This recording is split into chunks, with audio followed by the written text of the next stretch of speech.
Allahu Akbar, Allahu Akbar. شروع اللہ کے نام سے جو نہایت مہربان اور رحم کرنے والا ہے۔ 10 لاکھ حدیثیں ہیں، میں ایک حدیث سنانے لگا ہوں، صرف ایک۔ پورا دین آپ کے ہاتھ میں آ جائے گا۔ میرے نبی نے فرمایا 4 اذا کانت فیکا، 4 کام کر لو، صرف 4۔ دنیا بھی تمہاری ہے، آخرت بھی تمہاری۔ پہلی چیز صدق و حدیث، ہمیشہ سچ بولو، جھوٹ نہ بولو، مذاقاً بھی جھوٹ نہ بولو، سچ بولو۔ دوسری چیز حفظ و امانت، کسی کو دھوکہ نہ دو، کسی کے ساتھ 2 نمبری نہ کرو۔ تیسری چیز حسن و خلیقت، اپنے اخلاق اچھے کرو۔ اور اچھے اخلاق 2 چیزوں سے قابو میں آتے ہیں، ایک اس زبان پہ قابو ہو، ایک دل کے جذبات پر قابو ہو۔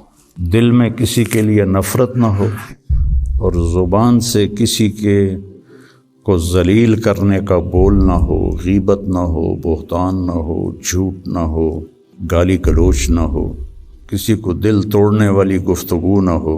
یہ 2 باتیں کوئی عورت کوئی مرد کر لے تو اس کے تقریباً سارے ہی اخلاق اس کے قابو میں آ جاتے۔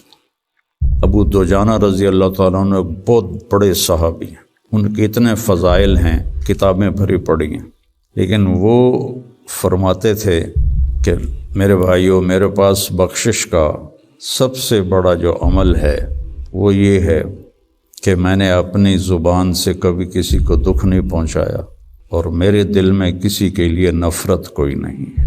بدر میں شریک ہوئے، احد میں شریک ہوئے، خندق میں شریک ہوئے، حدیبیہ میں شریک ہوئے، حج میں شریک ہوئے، یمامہ میں شہید ہوئے، اتنی بڑی فضیلتیں، لیکن وہ کہتے ہیں میرے پاس بخشش کا عمل یہ ہے کہ میں نے اپنی زبان سے کبھی کسی کو دکھ نہیں پہنچایا، اور میرے دل میں کسی کے لیے نفرت نہیں ہے۔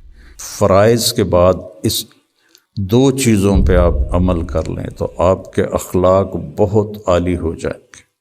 اور چوتھی چیز فرمائی عفت فی طعمۃ، کہ رزق حلال کماؤ۔